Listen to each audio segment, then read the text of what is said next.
Welcome, new and returning listeners, to today's episode of the Black Business Roundtable. I am your host, Doug Blacksher, broadcasting to you live from the City of Diversity, Oakland, California. Today is a quick 1 hour show. So hang on, everybody. Hang on. A very special shout out to my sister and longtime co host that is helping out, supporting her lovely grandmother today. So we understand her being there for family. And audience, remember, be there for your family. It is important that we understand how the family dynamics work. And as our mothers, grandparents, aunts, aunties, as they move up in age, we give them the support that they need to be comfortable in their retirement and relaxing years. Dr. Ashley, we miss you and look forward to seeing you soon. So let's get started. Black Business Roundtable family. Audience, thank you for watching our anniversary show last week. And apparently, you enjoyed the clips posted on our several media from Dr. Ashley Coleman, catching us up on what she has been doing on her sabbatical. The show included Barack Obama Shaw running for the governor of California and is sharing what is political party. And this is very important. The ring of truth. Our politicians have forgotten what the ring of truth is, and some of them have a ring of a lie. Also, Allyssa Victory of Victory's Corner discussing Black Unity Council relaunch. Chandani Ramachandran, District 4, member discussing her no vote. Jennifer Esteen running for Alameda County Board of Supervisors. Hashtag Barack Obama 4, and that's the numeral 4, Governor, GOVCA. Hashtag Victory 4, and that's FOR, Oakland. Hashtag Janani 4, and that's FORCA. Hashtag Team Esteem. Hashtag Ring of Truth. See clips on our Instagram or Facebook page. I want to be sure that although Dr. Ashley is out today, we continue to stress the importance of mental health. Dr. Ashley would want all of you to remember these important contacts. If you are feeling overwhelmed, distressed, suicidal, depression, please, please call our 988 is the suicide and crisis lifeline and available 24/7. That's 24 hours a day, 7 days a week. They can also accept text or chat. Women in our audience looking for a therapist. www Therapy for Black Women. Once again, women in our audience looking for therapy. That's therapy for Black, and that's FOR, blackgirls.com. And men in our audience looking for a therapist. That's www Therapy for, and that's FOR, blackmen.org. Our sincerest, our sincerest thank you, as always, to Mr. Doni Glover of blackusa.news. Once again, blackusa.news for the honor, Donnie Glover, the honor of Black Business Roundtable being a part of your growing network dedicated to bringing the real, unfiltered news before the news. Hashtag Black USA News. Hashtag Donnie Glover. YouTube /Donnie Glover. The Black Business Roundtable update. If you need to know what's going on in America and Black America, you tune in. So this month, I'm giving a thumbs up to the Community Policing Advisory Board, which meets once a month, the first Wednesday of each month, to discuss issues in the city of Oakland that directly affects our safety, our businesses, and our residents. Right now, Oakland is being plagued. Yes, we're being plagued with violence, crime, and other issues that affect the quality of life. And me and my partner just recently had an incident in downtown Oakland on 26th and Broadway, where I was visiting a local store and my partner was in the car and she called me and said, "Hey, don't get an item." And then she became frantic. I heard in her voice a sound that I had not ever heard before. And that sound was, "Hey, they're breaking into cars. There's two, the second car in front of me, they're looking in it, and there's a car that has backed down the street, and men are in ski masks." I said, "What?" And she said, "Oh my God, they're coming for us. They're coming for our vehicle." I dropped the items at the desk, at the counter in which I was purchasing these items from. I came running out and I saw a gentleman with a ski mask running to the walking to the car and was going to break in. And audience, let me be clear. I'm 60 years old, so I don't do a lot of running. But I was so uh, uh, uh, uh, uh, uh, overwhelmed. The adrenaline was going. I came running out of the store across traffic, and the person in the ski mask saw me running like a teenager or 20-year-old. Can you imagine that? And they jumped in the car and left. My partner and I were so much in dismay that we couldn't believe it. But getting back on the Community Policing Advisory Board, I humbly ask that you Google the Oakland Community Policing Advisory Board and please become a member. And what I mean a member, join the meeting. The Oakland Police Commission, from my understanding, is dealing with uh, uh, I would say membership issue. So we're going to work with the Community Policing Advisory Board and make sure that we support them. In addition to that, the Oakland East Bay Democratic Club meets every first Saturday of each month at 10 a.m. And you can go on my webpage or you can Google Oakland East Bay Democratic Club. Chef Michenet, a few shout outs to my sister, Chef Michenet. We have gone by her restaurant. And let me be clear, folks, it is going to be an amazing spot. Chef Michenet is hosting Chef Michenet.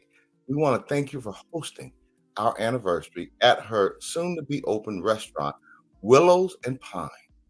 And the restaurant is 3525 Fruitvale Avenue, Oakland County, California, for the grand opening. We will keep you posted in regards to the grand opening.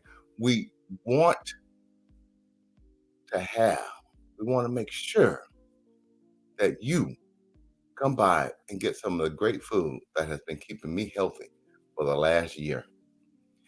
We will keep you posted, and we want to let you know patronizing Black businesses is important. Patronizing Black businesses is important. Show special guest returning to the Black Business Roundtable, our bi-weekly half-hour segment at 4:30 with Allyssa Victory Esquire. Victory's Corner. Hashtag Victory 4, and that's FOR Oakland. Continuing the conversation on Black Unity Council relaunch, the Supreme Court decision of on affirmative action and school board election. Now, let's be clear, audience. We have many people in this country who feel that we don't need affirmative action, who feel that Black people are equitable and have the same opportunity as many people, specifically of European descent, have had. And that is not true. There continues to be racism, discrimination, and lack of understanding that this country is falling backwards instead of jumping forward. So, our Victory's Corner is going to discuss that in detail. A few guests may be stopping by with quick updates as well.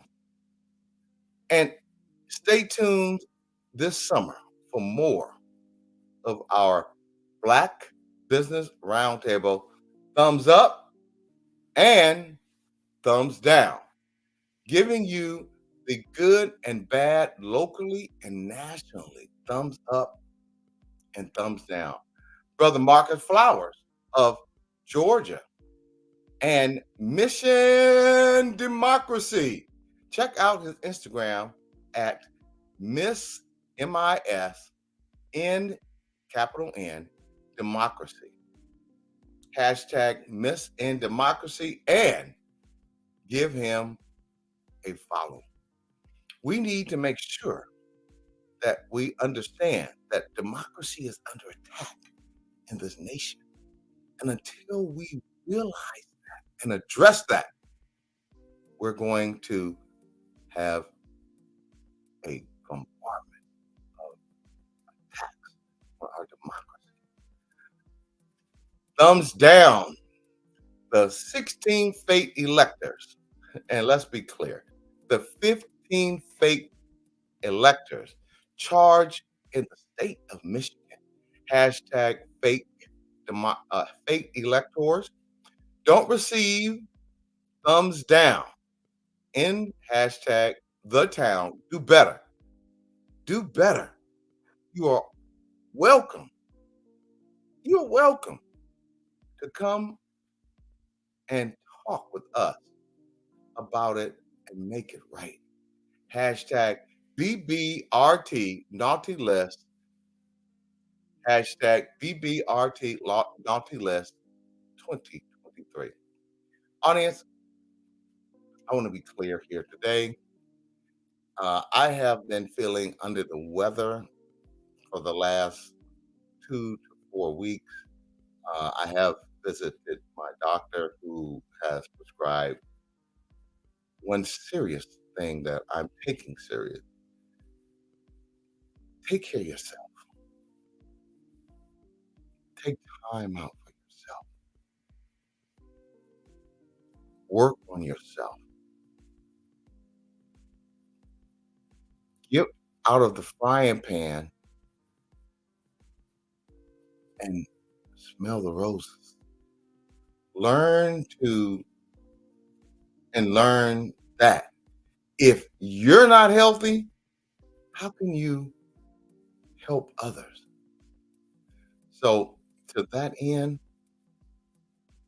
take time for yourself, take a break, breathe the flowers, the roses. It's okay to say, hey, I got to step back. It's okay to say, I need me time. It's okay to love ourselves. To that end, guest today, we are hoping to get a quick update from Janani Ramachandran to talk about the mayor of Oakland asking for a $75,000 raise. Yes, a $75,000 raise. I'm truly disheartened with that request, considering that child care workers make a fraction of that, $30,000 a year. I'm concerned, very concerned.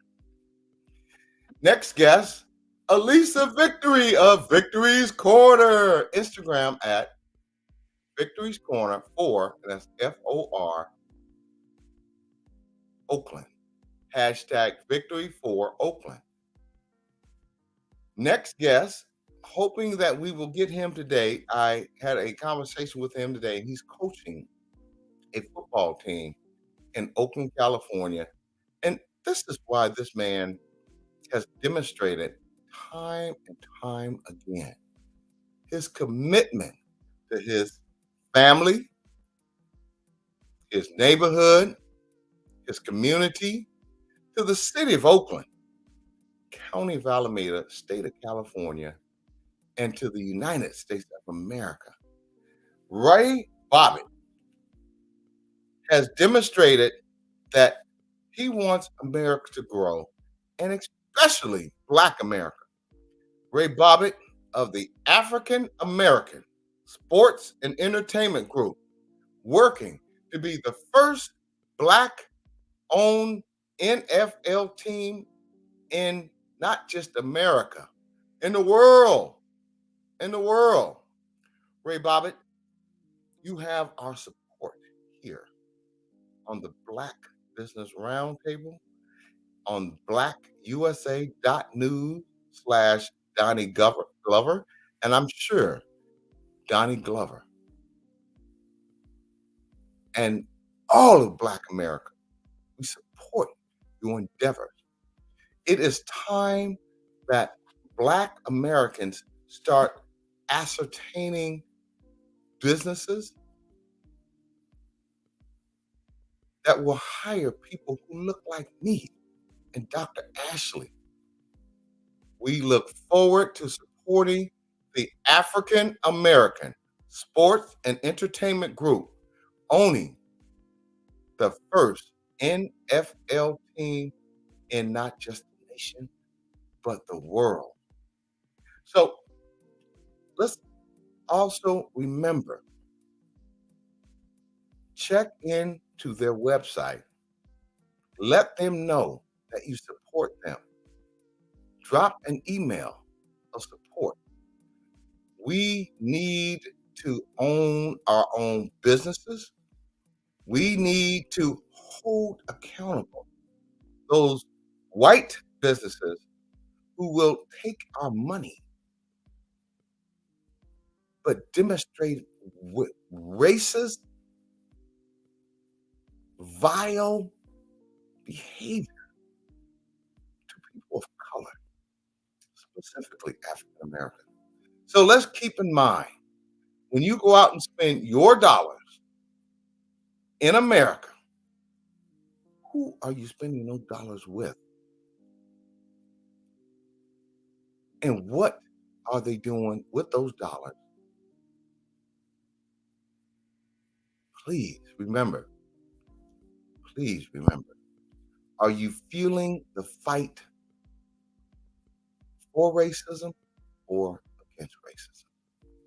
Check out our other network shows hosted by the man, the unapologetically bold newsman. And I'm going to read that again. I'm going to say it again. Check out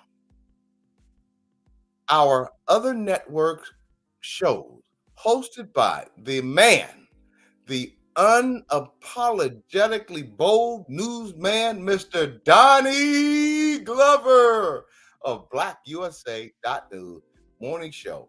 Donnie Glover Show, People Over Politics, Political Cipher, Data Mall Says, I like that one, Data Mall Says, Community Connections, Resources and Gardening, The Robier Report, Shared Spaces, Frontline News, Troy Rawling Show, The Beverly Smith Show, and stay tuned as many, Black USA.News is always looking for great podcast hosts that give. Oh, look at that. I see. Oh, let me wrap this up. Uh, Great podcast shows that give our audience news perspective.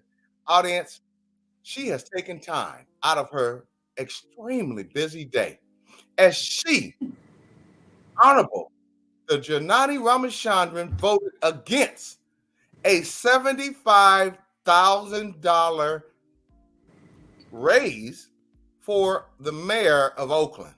And I have to say, Janani, it takes bold people like you who understands we have common people here in Oakland who are suffering.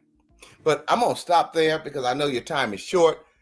Audience, the Honorable Council Member of District 4 in Oakland, California, the Honorable Janani Ramachandran. I'm going to turn it over to you, my sister. Tell our audience why you voted no for a 75. Some people don't even make $75,000 a year. You know who? You know who doesn't make $75,000? Can you hear me? Can you hear me? Okay. Hello. Hello. Oh, you're there. It was me. Okay, great. Well, thank you for that. Thank you for that kind introduction. I'll start off by catching on what you said, which is we have 545 City of Oakland employees who do not make $75,000 a year, let alone the rest of Oakland where people are struggling on minimum wage on $15, $16 an hour. We have employees within the city of Oakland not making that kind of money. So what I proposed at the finance committee meeting the week prior was not to give the mayor the maximum allowable raise, but instead to give the minimum amount required by the charter as it is right now. Unfortunately, at that finance committee meeting, I was the only council member who voted no on the $75,000 raise. I said we can increase by a small amount to keep us in compliance with the charter that says you have to raise the mayor's salary every such and such amount of time, win such and such amount. But to me, this is not the time or place to be seeking out a $75,000 raise for several reasons. First, our fiscal climate. We just passed a budget where we dealt with a financial deficit of $360 million. We made so many cuts to essential services, to staff positions, or so many more. And in this kind of environment, it is not the right time to be granting such high of a pay raise. Thankfully, and I will say that I am thrilled with the outcome. The combination of a lot of public pressure following that vote on the committee meeting led council to agree with my original proposal, which was to give the minimum allowable increase that we have to and not the maximum amount. And honestly, this is so much credit to the people of Oakland who really were united on this front and truly spoke. And it made me feel validated in that the no vote, the singular no vote that I cast a week ago, was reflective of the will of the people. Council members received hundreds, if not, frankly, almost in the thousands of emails and calls from constituents from all over who were against it. Yes, Doug. Janani, let me tell you something. That is why I supported you then and I support you now.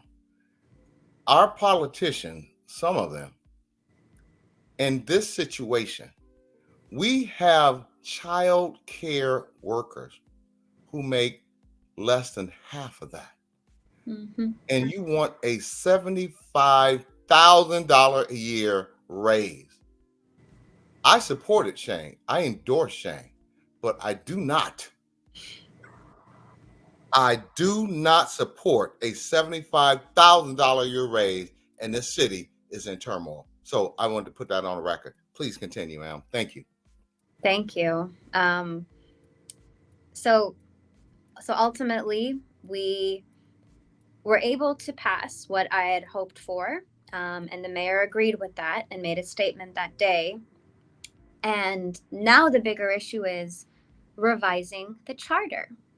The charter language requires the city of Oakland to compare the mayor's salary to the salaries of 6 similarly populated cities in California, and to compare not mayor to mayor, but mayor to city manager. That's beyond comparing apples to bananas. That's comparing apples to grapefruits at this point, when we're comparing the role of a mayor, which is an elected role, a technical role, and very different from that of a city manager, to that of city managers in 6 cities that frankly have nothing to do with Oakland. The 6 cities included Anaheim, Bakersfield, Fresno, Sacramento, Long Beach, Stockton. And and just for context, none of those cities experienced a financial deficit in the way that Oakland has. So the comparisons that the charter is asking us to make is flawed. So what I had put forth is a request to review the charter, to possibly set up an independent charter review commission, or otherwise explore our options about how we change this formula that is not working clearly. Unfortunately, my colleagues were not open enough to exploring all of these different options about how we revise the charter, and specifically wanted the Public Ethics Commission to be the one looking at this. Now, I served on the Public Ethics Commission, and I firmly do not believe it is the right body to be reviewing the salary of our mayor, or frankly, any other elected official. There are so many wonderful things that the Public Ethics Commission has the power to do and does, but this is not one of them. Let me ask you this, as we are going to have the Victory's Corner coming on and shortly. What is your background and your educational training that I believe weighs heavily into our audience understanding that a $75,000 raise, and you've only been in office for 6 months? Thank you. I am an attorney. I graduated from Berkeley Law, and I am proud to still be licensed, thankfully. And I defer to the guidance of our city attorneys in the city. I'm not practicing law in my capacity here.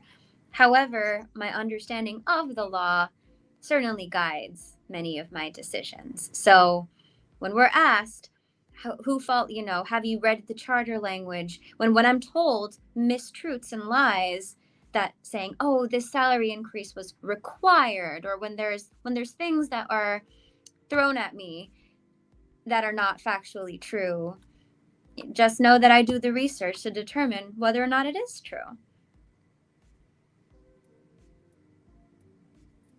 Let me say this, Janani, I support you. I support the decision that you, the only person on city council, stood behind against giving the mayor of Oakland, that crime has ravished, has almost destroyed the safety of its residents, of the businesses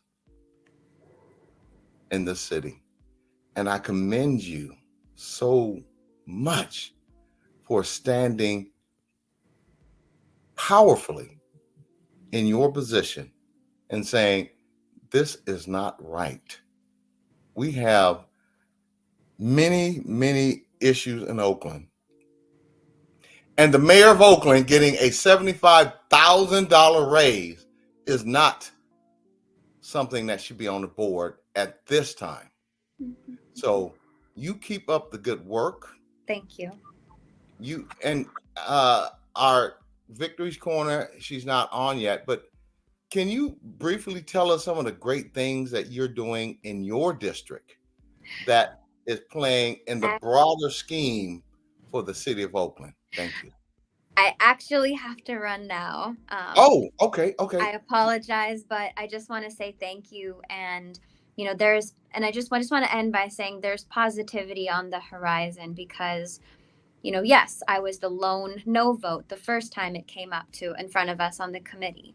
However, we were able to convince the rest of the council. And I say we because it really was the power of public pressure and public opinion that got us to this point. So I want to say thank you to all of those who spoke their mind and supported my no vote so that we got what we wanted into existence. So thank you so much, Doug, for all that you do. And next time, I would love to spend more time talking about the positive things we're working on for our district and all of Oakland. Well, I see Allyssa Victory here. So let me just say this. It's people like you. It's people like you that's going to make Oakland come back to the city, the great city it used to be. And for the mayor of Oakland, who I endorse, I want you to remember one thing. Gene Kwan. And Mayor Gene Kwan was a one-term mayor. Janani Ramachandran, we look forward to having you back on the show again. City council person and just outstanding person. And my friend, who I was out there with my doggy, you remember, knocking on the doors. Street. Yes. We look forward to having you back on the show. Have a great day, and thank you for coming on today. Thank you. Audience, that is Janani Ramachandran, City Council member for District 6. And we will not hesitate to bring on Victory's Corner. Allyssa Victory. You know what? Audience. Yeah, we can hear you. Okay, great. Audience, I want to say that I'm going to immediately turn this over to Allyssa Victory because she has some great things she wants to share with us. But Janani Ramachandran, Allyssa Victory, these are the type of young people who are practicing attorneys, who have studied the law. And Allyssa Victory, please tell us a brief background, and then I want to let you light this up. I'm going to take my face off this stage, and I want you to tell our audience what is going on in Oakland, California, and the great things that you're doing. Thank you. Thank you. Peace to everybody. Thank you for watching, and to those who will tune in later. I'm Allyssa Victory. I am an attorney that hosts Victory's Corner. I also ran for Oakland mayor in the 2022 cycle, making history. I was the youngest candidate, a grassroots candidate who placed 4th out of 10. I talked a lot about some of my journeys, my uphill battles of being a first-time candidate in that race. But very happy to see other Oakland elected officials like Councilmember Ramachandran coming to address the Black Business Roundtable. Victory's Corner is really about updating you all about what's going on in Oakland and locally, how you can get involved and engage in some of our politics and how it's affecting Black business and economics. One of the things that I've been talking about recently is the launch of the Black Unity Council. The Black Unity Council is a relaunch of the 1966 organization that was founded with a lot of our faith leaders, civic leaders like Ron Dellums. They focused on things like education, Elections, civic engagement. They raised money and talked about issues like contractor disparity issues for Black workers and contractors. Sounds very similar to a lot of the issues that are still happening in Oakland that I've been discussing on Victory's Corner. But the Black Unity Council is really about creating a space for an internal conversation among Black residents, workers, and businesses. We've got to get on the same page before we can make demands to our electeds, to our budget, to a larger system that has power to make those changes. If we're divided, a lot of those leaders may be hesitant, may walk things back and feel attacked if all Black folks are not agreeing. And this is really hard work, and it's constant work that needs to happen. I've done a lot of organizing on racial justice and building Black unity, especially Black and Afro community. And so this space is really important to me to help relaunch so that we have, again, a space to gather, for us to talk, for us to share basic information about civic engagement, about elections. And we've launched really focusing on high school students and formerly incarcerated people. And so this past maybe 6 weeks, we've had students this summer who have been doing voter registration every day at public spaces like libraries, youth centers, different community events, making sure that people are just registered, that they know how to register, that they have voter reg forms in their language that they need, that they know when the upcoming elections are and how our elections work here in the city of Oakland. We have a special school board election that's coming up for District 5, which is Fruitvale all the way to around High Street, brushing up against District 6, which starts at around Coliseum. But District 5 has a vacancy right now, so there is no representative making decisions, making budgetary allocations, and advocating for all the students, families, and public schools that are in District 5. So there's been a special school board election set for November 7th. Our students, Black Unity Council volunteers, have been making sure people just know, are you registered to vote in District 5? If so, you're going to be eligible to vote in this special but really critical election. Our school board has been tied on a lot of things recently, and they have only 6 members. So this person will round the board out to 7.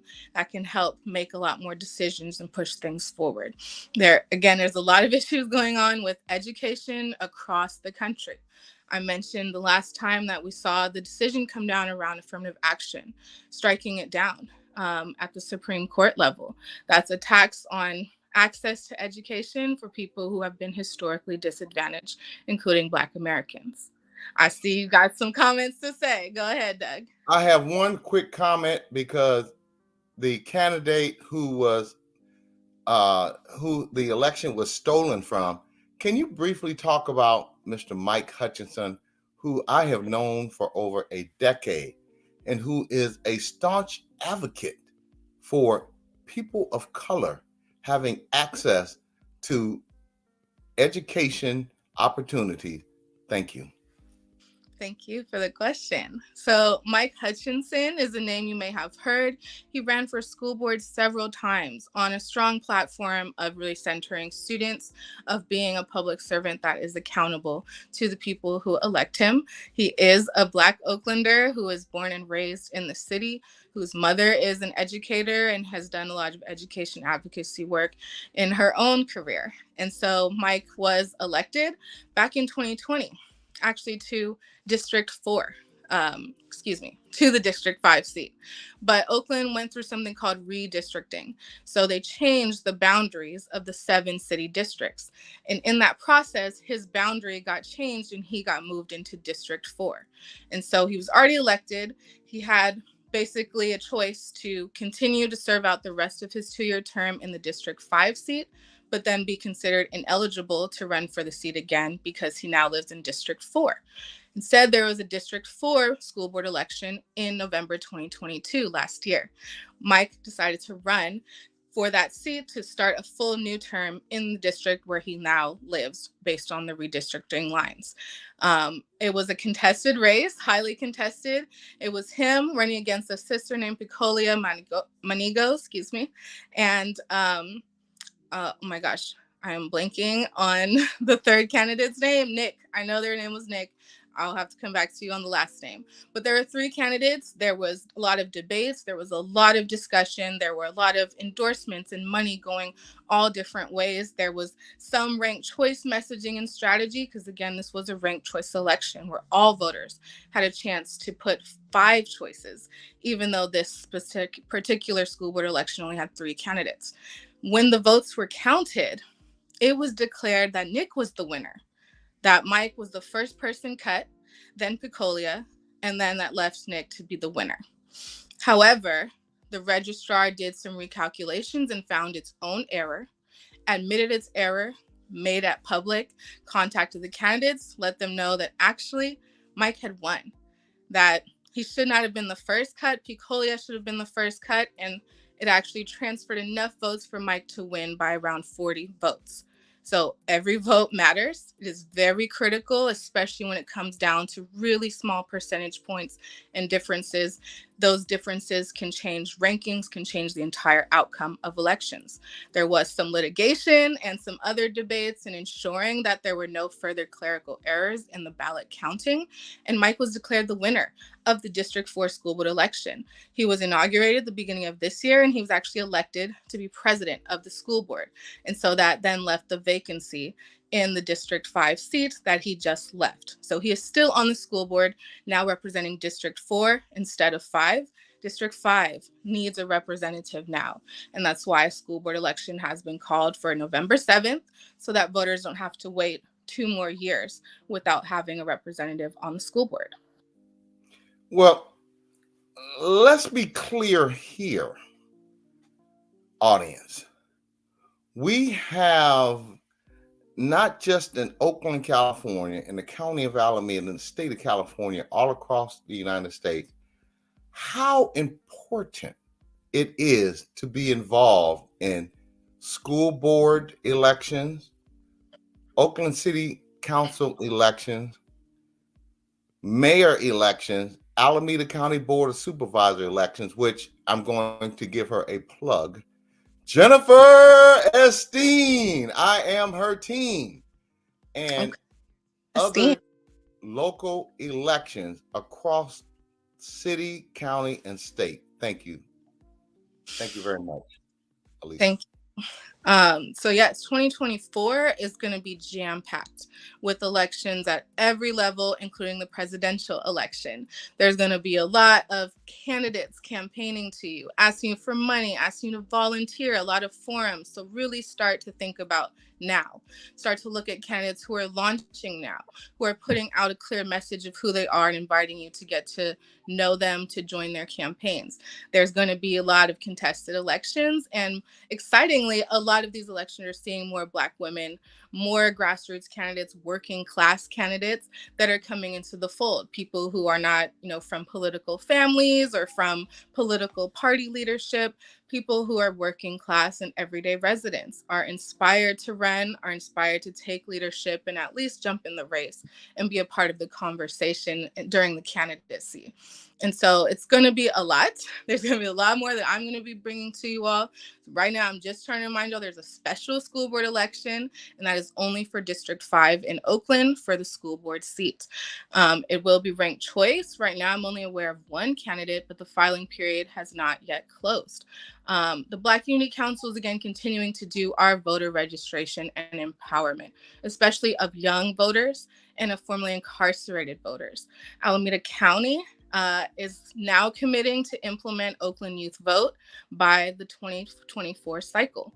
That is really exciting news, and I really hope it was still done by this November, but 2024 is still giving us hope that we can engage our 16, 17-year-olds to actually vote and cast ballots in our school board elections, as well as undocumented families who also attend our public schools and rely on those same services.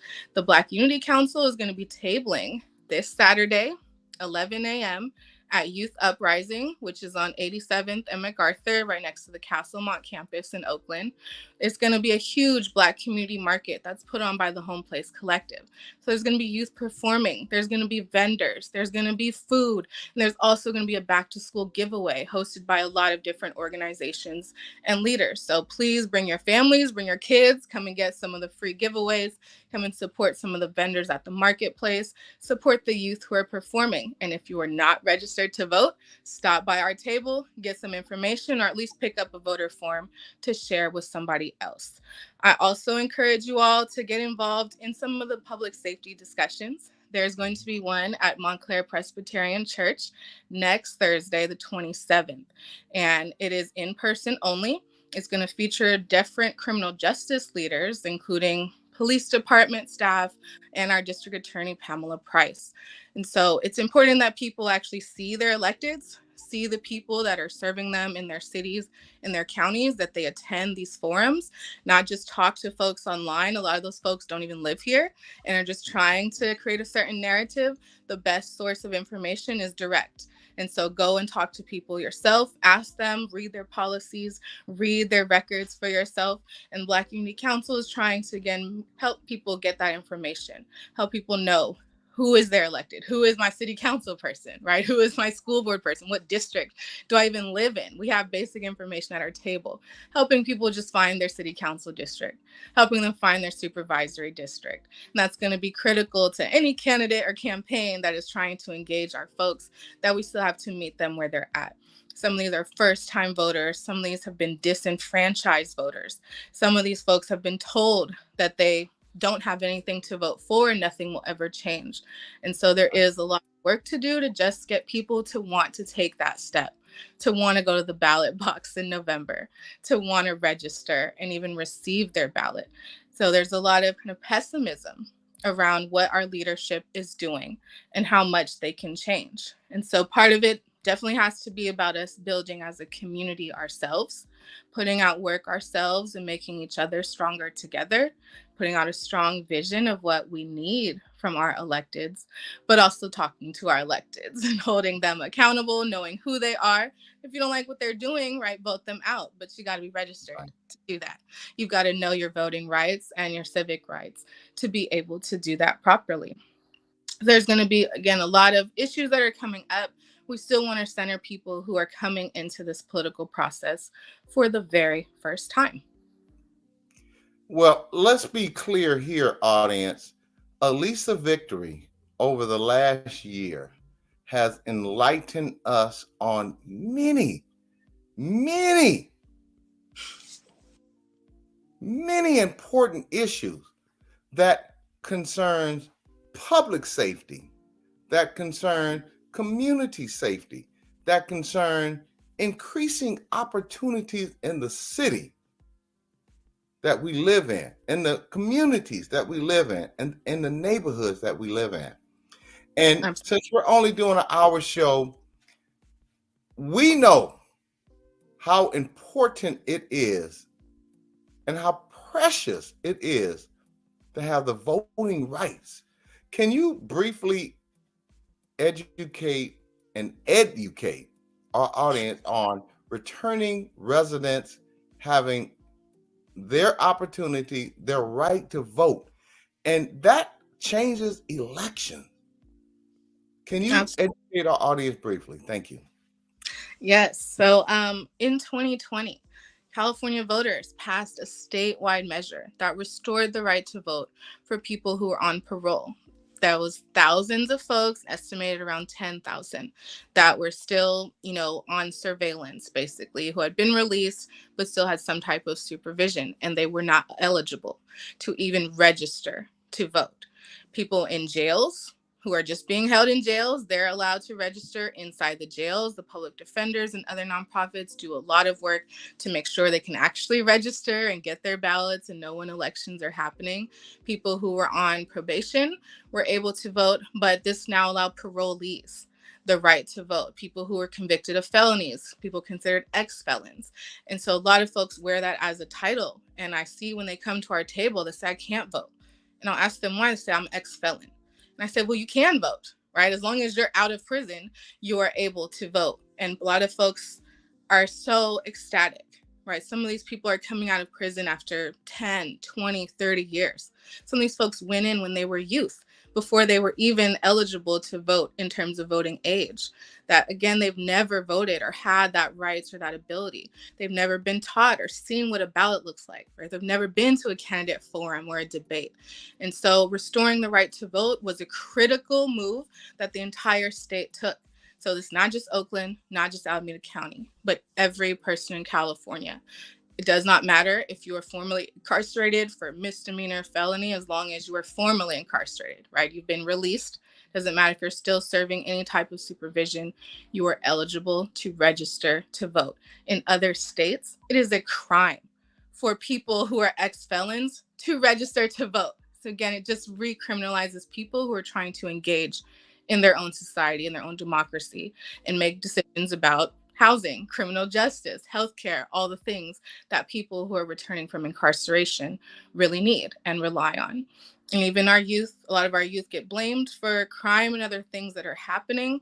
Again, our youth need to be able to have a voice in the decision makers and the resources that are being given to them, because they're being blamed for a lot of the problems. And so we don't want them to turn into formerly incarcerated people.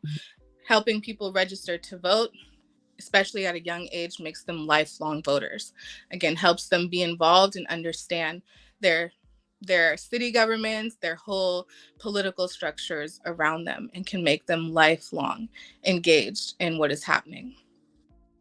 Well, audience, as we wrap this up, Allyssa Victory has dedicated her life to enriching and empowering all people.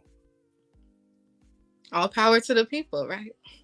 If we do not have people understanding how democracy works, then we are in tyranny.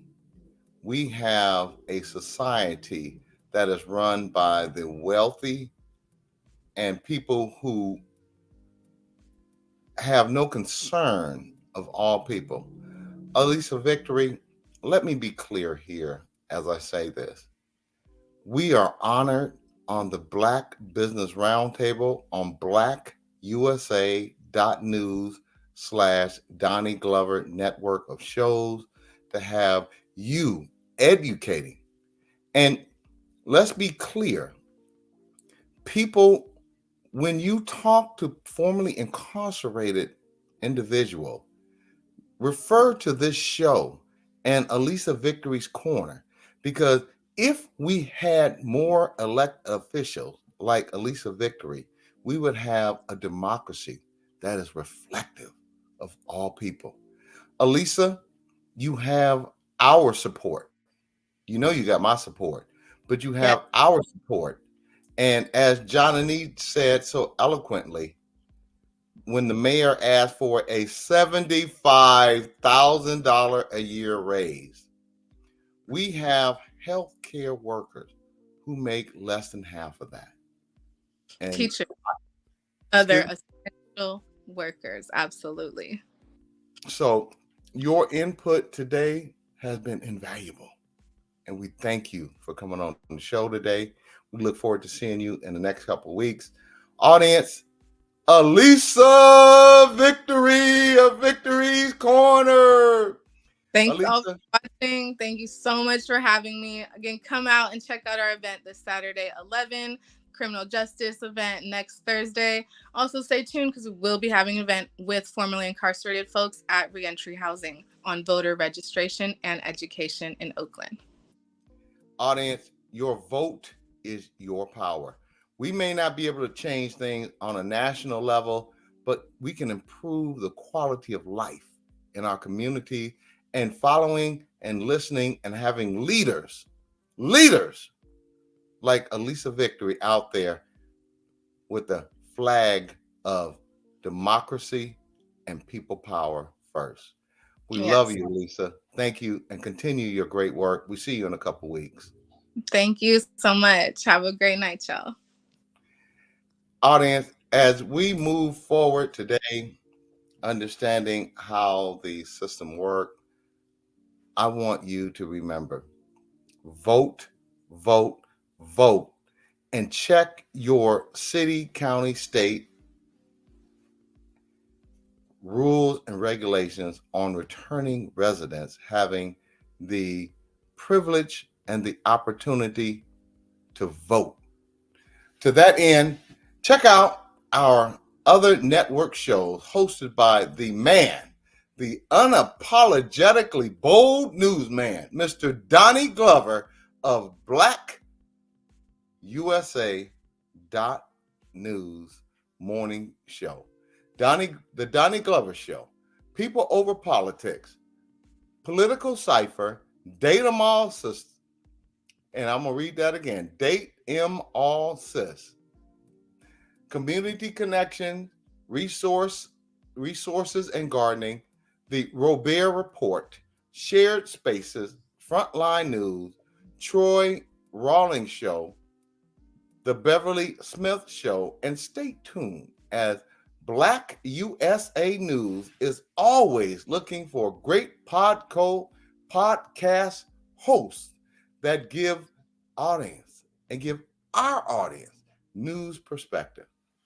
Also, please listen to the backstory of Carlton and continue to share his hashtag Stand with Carlton of Raleigh, North Carolina, NC. So I'm going to read that again. Hashtag Stand with Carlton of Raleigh, NC. That stands for North Carolina 2022. Also, share the hashtag Driving While Black, Michael Thrash, Taylor County TX. Justice for Enzo. Please register your pet or pets as hopefully they can be returned if they unfortunately go for an unauthorized walk without you, as it isn't this what our paid fees are for. And audience, we appreciate your support. I want to give a shout out to the person who is behind the scenes of the Black Business Roundtable. She puts this together out of her own time. Her efforts, her work, her journalism skills are invaluable. And I appreciate you. And you know who I'm talking about. We appreciate you. Thank you. Our guest today, Janani Ramachandran, the Honorable Janani Ramachandran, councilperson of District 4, who voted against a $75,000 raise for a mayor who's only been in office for 6 months. Allyssa Victory of A Victory's Corner, and Allyssa, continue to do the hard work that is needed to enlighten and enrich our community, educate our people on why it is important to vote, and people who are returning residents who have the privilege to vote. As we wrap up our Thursday episode, I want to say thank you for joining us today. We look forward to seeing you Thursday, every Thursday at 4 p.m. Pacific Standard Time on the BlackUSA.News Network and on YouTube and Facebook. Thank you, audience, for tuning in. And remember, together we can listen, we can learn, and we can share, because I know you care. This is Doug Blacksher and Dr. Ashley Coleman, returning soon, of the Black Business Roundtable. God bless. Good night. We'll see you.